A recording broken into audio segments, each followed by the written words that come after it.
Ang simoy ng Abril ay hindi sapat para palamigin ang tindi ng iritasyong nararamdaman ni Tanya. Nakaupo siya sa isang eleganteng cafe sa Makati.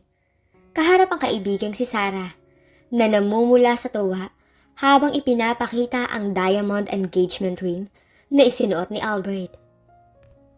Seryoso, Tanya, ikakasal na ako kay Albert! Ang mga mata ni Sarah ay kumikinang sa kaligayahan. Ngumiti si Tanya. Totoong masaya para sa kaibigan. Matagal na niyang alam na si Albert na ang para kay Sarah. Ngunit kasabay ng tuwa ay isang malaking ulap ng pangamba ang bumabalot sa kanya. Masaya ka sis, pero may tanong ako.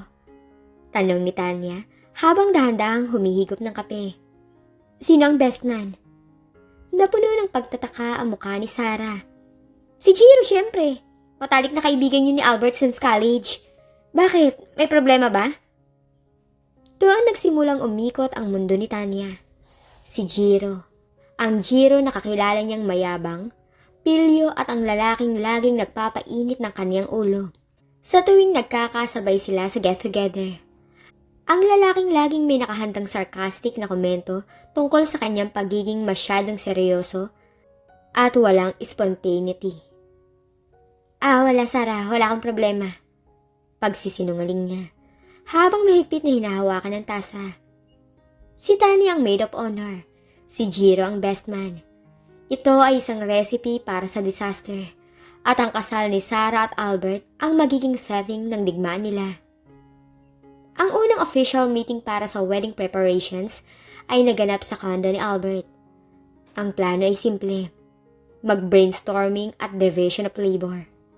Ngunit pagpasok pa lang ni Tanya at makita si Jiro na nakaupo sa sofa na parang hari, na may suot na mamahalin at nakangitin ng mapangasar, alam na niyang walang magiging simple. Ayan na pala ang ating Chief Logistic Officer, ang babaeng walang pinapalampas na detalye. Bati ni Jiro na parang nagpapakilala siya ng isang propesor sa isang party. Hello Tanya, akala ko late ka na naman. Akala ko inuuna mo pa ang pag-check ng expiry date ng toothpaste mo kaysa sa kasal. Hello Jiro, akala ko naman may meeting tayo, hindi stand-up comedy. Sagot ni Tanya, sinasadya na huwag magbigay ng ngiti. Masyado ka pa rin pilyo, hindi ka pa rin nagbabago. Nag-high five si Jiro kay Albert. Kita mo pare, ang maid of honor mo. Lagi may dalang negative energy sa room. Pero huwag ka mag-alala Albert, ako na bahala sa kanya. I'll inject some fun into this boring planning. Napailing si Tanya. Ang pagkamayabang ni Jiro ay nakakabingi. Bilang isang successful business consultant, si Jiro ay laging nagpaparinig na mas alam niyang lahat. Mula sa pagpili ng caterer hanggang sa pag-manage ng budget, na para bang ang kasal ay isang corporate merger. Sige, magsimula na tayo. Putol ni Sarah na nakaramdam ng tensyon. Ang unang punto ng hidwaan ay ang venue. Gusto ni Sarah ang isang intimate garden wedding. Ngunit ang suggestion ni Jiro, isang grand ballroom sa isang 5-star hotel na nakikita ang buong Manila. Albert at Sarah, let's be practical, paliwanag ni Jiro. My contacts in the peninsula can give us a discount. Plus, the logistics are cleaner. Hindi na kailangan pang mag-alala sa weather. We should prioritize efficiency and scale. Efficiency and scale? Tanong ni Tanya, tumaas ang kilay. Jiro, ikakasal ang mga kaibigan natin. Hindi sila maglalabas ng ipo. Ang gusto ni Sarah ay garden, simple at elegante. Ang efficiency mo, parang panggala. Ang kasal ay tungkol sa emosyon, hindi sa ROI. Tanya, ang emosyon ay pwedeng i-manage, ang budget at logistics hindi. Unless gusto mong maging stressful ang araw ni Sarah dahil sa sunog na adobo at walang parking. Ganting banat ni Jiro. Nagkatinginan sila. Ang apoy ay naglalagablab sa kanilang mga mata. Si Sarah at Albert ay tahimik na lang na nag-aagawan sa popcorn. Hayaan mo na si Tanya, Jiro, sabi ni Albert. Alam niya ang gusto ni Sarah. Ngumiti ng pilit si Jiro. Fine, pero sa guest list, wala kang karapatang magprotesta, Tanya. We need strategic invitations. Ang strategic invitations mo, Jiro, ay ang mga kakilala mo lang na makakatulong sa business mo. Ako sa ni Tanya. At least, ang mga kakilala ko ay nagdadala ng mas magandang regalo kaysa sa mga high school batchmates mong puro likes lang ang kayang ibigay. Kayabangan. Bulong ni Tanya, sapat na para marinig lang ni Jiro. Prangka lang, sagot ni Jiro. Ang huli, nagdesisyon silang maghati ng responsibilities. Si Tanya sa aesthetic, theme, at ceremony details. Si Jiro sa budget, entertainment, at overall execution. Sila ay magiging team. Sa kabilang banda ay magiging magkaribal. Ang susunod na yugto ay ang pinaka-nakakabinging pagsubok. Ang rehearsal ng reception dance at ang grand entrance. Bilang maid of honor at best man, kailangan nilang magsanay ng magkasama. Sa dance studio, nag-iisa si Tanya, nakatingin sa sariling salamin. Pinipilit na maging kalmado. Pumasok si Jiro, pawis na pawis, at may hawak na gym bag. Late ka. Panimula ni Tanya, nakatingin sa relo. 5 minutes lang, Tanya. Relax. Ang kasal ay hindi isang military operation. Tugon ni Jiro. Pero excited ako. Ang pamilya ko, excited na makita tayong magpartner. Tinatanong nila kung kailan daw tayo magpapakasal. Namula si Tanya sa inis. Ayan ka na naman sa mga pilyo mong biro. Huwag mong ipasok ang sarili mo sa fantasies mo. Hindi tayo magjowa at lalong hindi tayo magiging magpartner. Huwag kang masyadong defensive, Tanya. Baka naman deep inside ay naatara ka na sa karisma ko at ayaw mo lang aminin. Sabi ni Jiro, lumapit sa kanya at sinadyang idikit ang mukha nito. Ang amoy ng mamahaling kolonya ay biglang nakapasok sa sistema ni Tanya. Kung attraction ang tawag sa pag-iinit ng ulo ko sa tuwing nakikita kita, then yes, I am attracted to your presence. Sagot ni Tanya, pilit na inilalayo ang sarili. Nagsimula na silang mag-practice. Dahil ang kasal ay formal, kailangan nilang sumayaw ng isang simpleng waltz. Step, glide, step, slide. Instruct ni Jiro. Ngunit ang bawat hawak ni Jiro sa baywang ni Tanya. Sa kamay niya ay nagdadala ng kuryente na hindi inaasahan ni Tanya. Gusto niya itong itanggi pero ang presence ni Jiro ay talagang intense. Tanya, ang tigas mo. Relax. It's just dancing. Sabi ni Jiro. Para kang robot na nagkakalculate ng gravity. Kung hindi ka kasi masyadong dikit, baka makapag-concentrate ako. Sabi ni Tanya. Gayan talaga ang waltz, Tanya. Kailangan ng closeness. Unless natatakot kang madiscover na hindi lang ako mayabang. Gwapo rin ako. Asar ni Jiro. Sa isang turn, nagkamali si Tanya at natapilok siya. Bago siya bumagsak, mabilis siyang nahawakan ni Jiro. Ang braso niya ay mahigpit na nakapalibot sa likod ni Tanya. Nagdikit ang kanilang mga katawan, nagkatitigan sila. Sa loob ng ilang segundo, ang kapaligiran ng dance studio ay puno ng hindi nila maipaliwanag na tensyon.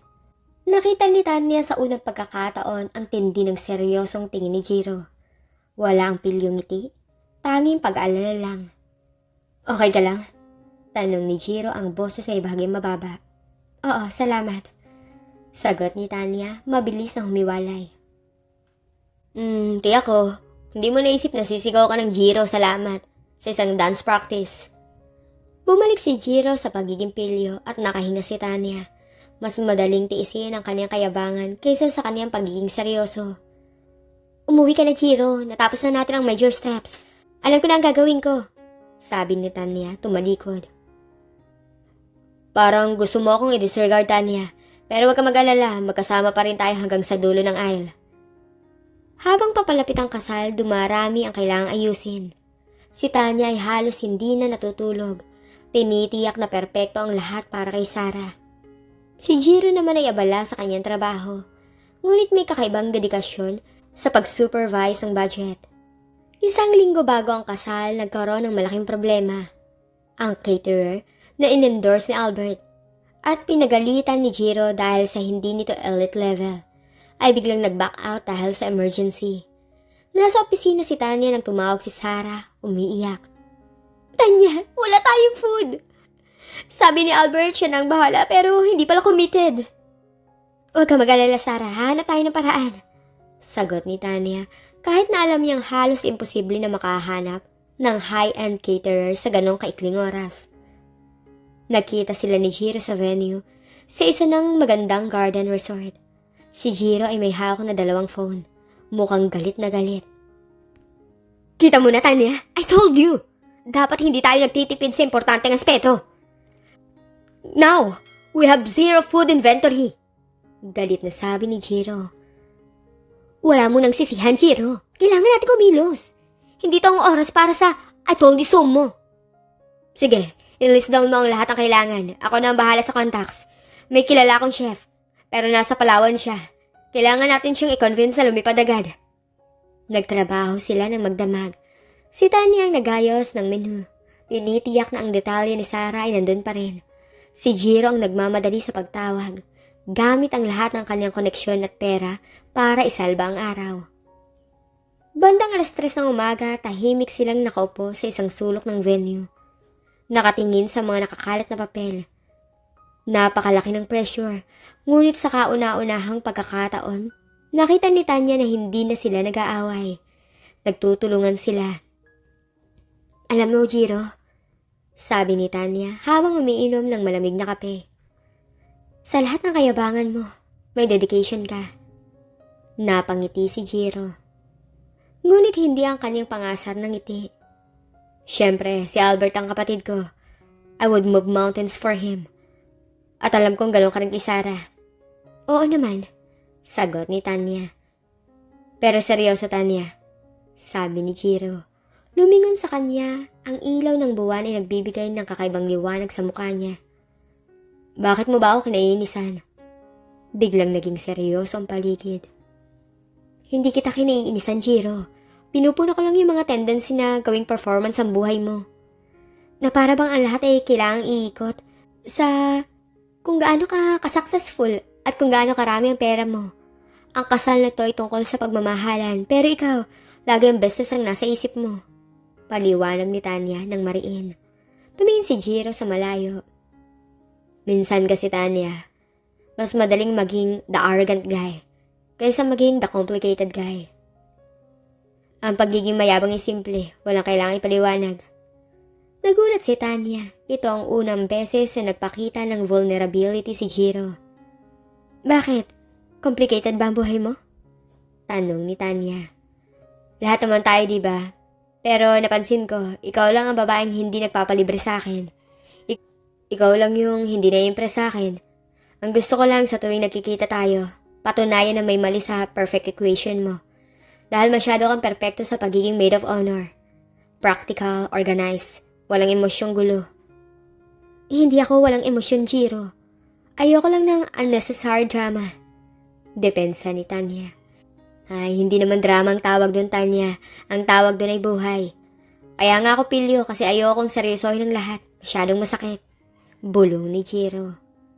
Sa sandaling yun, nakalimutan ni Tanya na sila ay nagtatrabaho. Sa halip na makita ang mayabang na bestman, nakita niya ang isang lalaki na may malaking responsibilidad at siguro maraming pinagdadaanan. Ayusin natin to. Magiging perpekto ang kasal ni Sarah. Magtatagumpay tayo, Jiro. Sabi ni Tanya, nagbigay ng isang bahagyang ngiti. Tumango si Jiro. At sa wakas, nagbalik ang kanyang pangkaraniwang ngiti. Ngunit may bahid na ng paggalang. Sige, maid of honor. Let's do this. Dumating ang araw ng kasal. Ang lahat ay tila perpekto. Ang hardin ay puno ng puting bulaklak.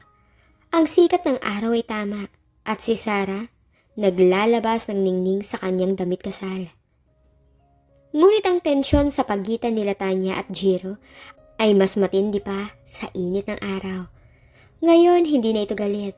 Ito ay isang pamilyar na kuryente na dumadaloy sa tuwing sila ay nagkakalapit. Sa dressing room, sinisigurado ni Tanya na perpekto ang belo ni Sarah. Tanya, salamat ha. Kung wala ka, baka nag-breakdown na ako. Sabi ni Sarah, humihikbi ng bahagya. Kahit kailan, Sarah. Kahit kailan. Sagot ni Tanya. Sa labas si Jiro ay nagpapatawa kay Albert. Tinitiyak na kalmado ang groom. Pagkatapos, naglakad siya papunta sa kinaroroonan ni Tanya. Ready na ba ang ating maid of honor? Tanong ni Jiro na nakasuot ng napaka-komportableng tuxedo. Mas ready ako kaysa sayo. Parang may lamay, Jiro. Ngumiti ka nga. Utos ni Tanya. Ngumingiti na ako, ibig sabihin mas gwapo ako pag seryoso. Asar ni Jiro. Pero seryoso, Tanya, you look stunning. Ang ganda ng damit mo. Hindi nakasagot si Tanya. Na-off balance siya. Hindi siya sanay sa papuri mula kay Jiro. Kailangan na natin maglakad, sabi ni Tanya, mabilis na lumayo. Tanya! Tawag ni Jiro, hinawakan ang braso niya. Pinilit siyang huminto. Pagkatapos nito, ayoko na tayo mag-away. It's tiring. Gusto ko makipagbati. Makipagbati tungkol saan, Jiro? Na ikaw pa rin ang mayabang na lalaki at ako pa rin ang organized na babae? Hindi. Hindi na siguro. May mas malalim na dahilan kung bakit tayo lagi nag-aaway. Siguro masyado tayong intense para sa isa't isa. Bulong ni Jiro, hinahaplos ang braso ni Tanya. Bago pa makasagot si Tanya, tinawag na sila. Ang musika ay nagsimula. Kailangan nilang lumakad, magkatabi sa aisle. Ang distansya sa pagitan nila ay napakalapit. Ngunit ang ginagawa nilang paraan upang tiisin ang presence ng isa't isa ay napakahirap. Si Tanya ay nakatingin lang sa harap. Bawat hakbang ay maingat at kalkulado. Si Jiro naman ay nagpakita ng isang walang malisyang ngiti sa mga bisita. Ngunit ang kanyang balikat ay bahagyang nakasandal kay Tanya.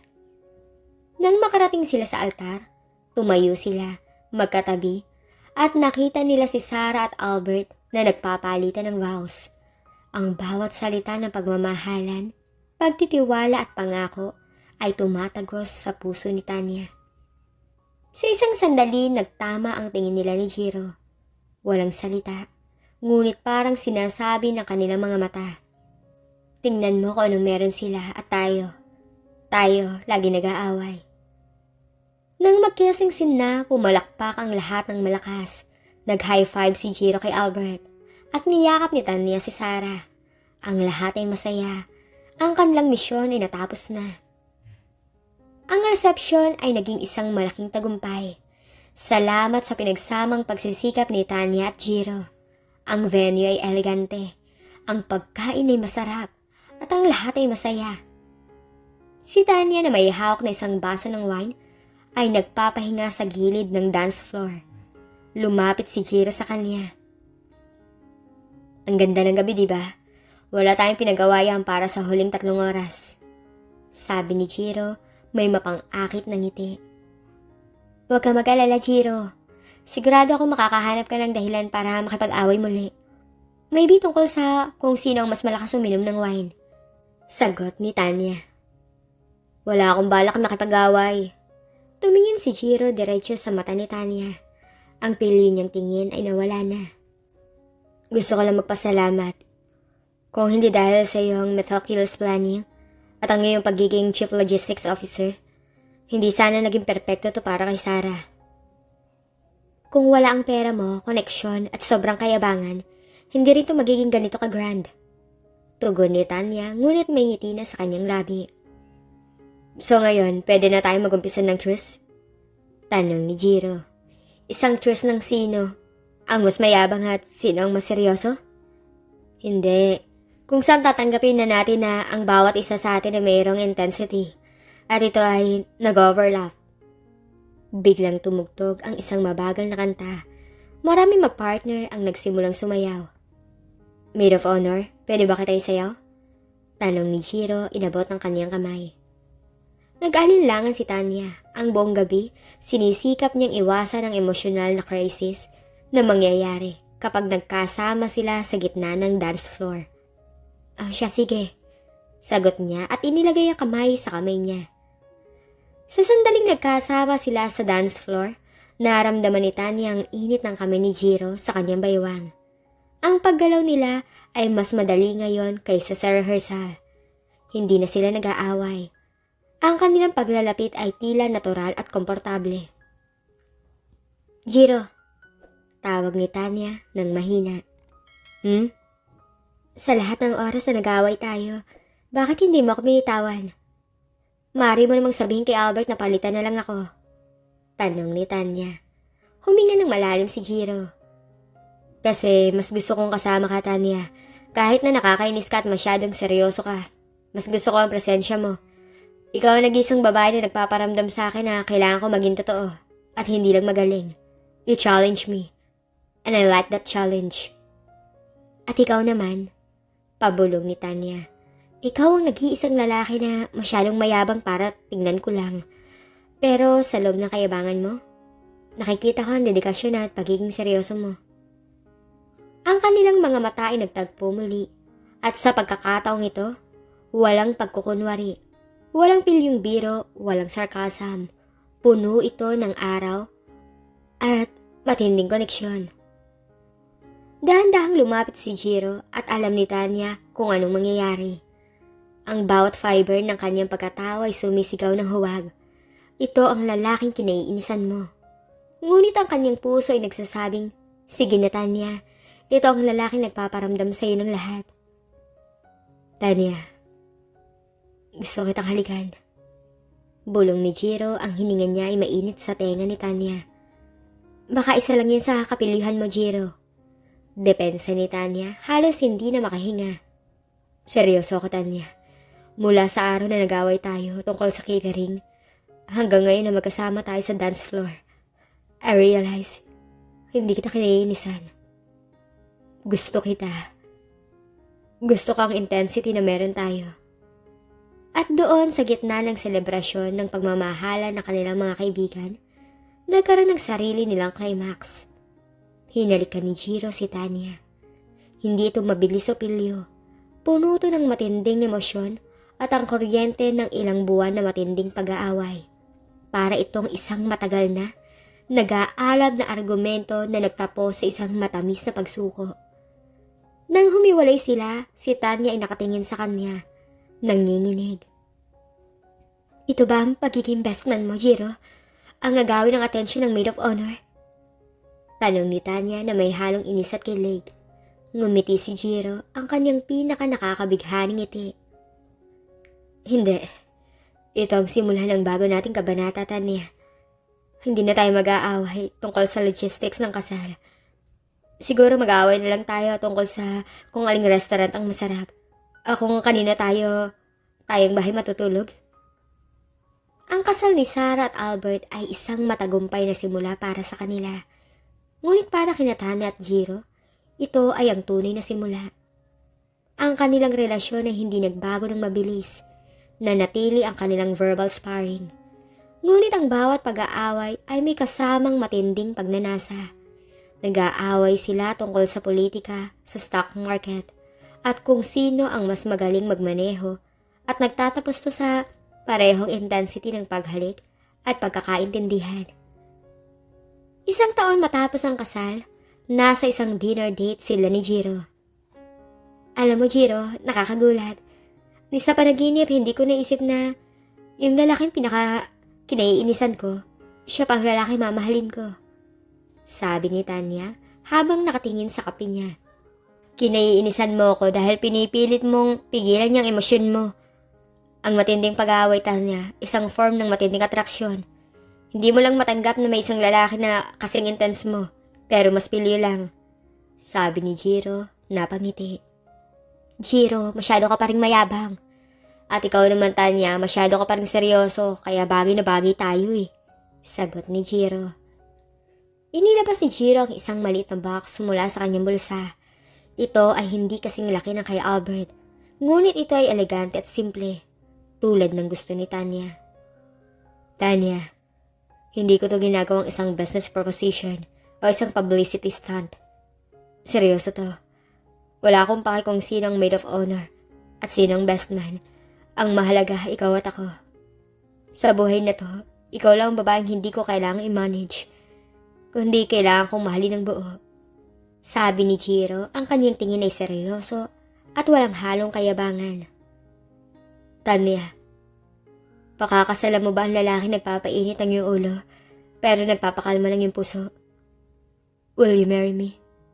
Umulo ang luha sa mata ni Tanya, hindi dahil sa sorpresa, kundi dahil sa labis na tindi ng pagmamahal na nararamdaman niya para sa lalaking ito. Ang lalaking minsang naglalarawan ng kasal bilang isang corporate merger. Ngayon ay naghaalok na sa kanya ng isang panghabang buhay na partnership. Oo, Jiro, sabi ni Tanya. Pero sa garden wedding tayo at ako ang bahala sa logistics. Deal, sagot ni Jiro, hinawakan ang kanyang kamay. At ako ang bahala sa budget at sa pagpapagaan ng kapaligiran mo. Alam nilang hindi magiging madali ang kanilang pagsasama. Ganun pa rin ang kanilang intensity at ang kanilang pag-aaway. Ngunit ngayon alam na nila na sa likod ng bawat sarkastikong salita at matinding pagpapalitan ng idea ay ang pagmamahala na nagsimula sa isang araw ng kasal, kung saan sila ay napilitang tiisin ng isa't isa. Ngunit sa huli, natagpuan nila ang pagmamahal na sila lang ang makapagbibigay sa isa't isa. Sila ang pinakamahusay na magkatunggali at ngayon, sila na ang pinakamahusay na magpartner.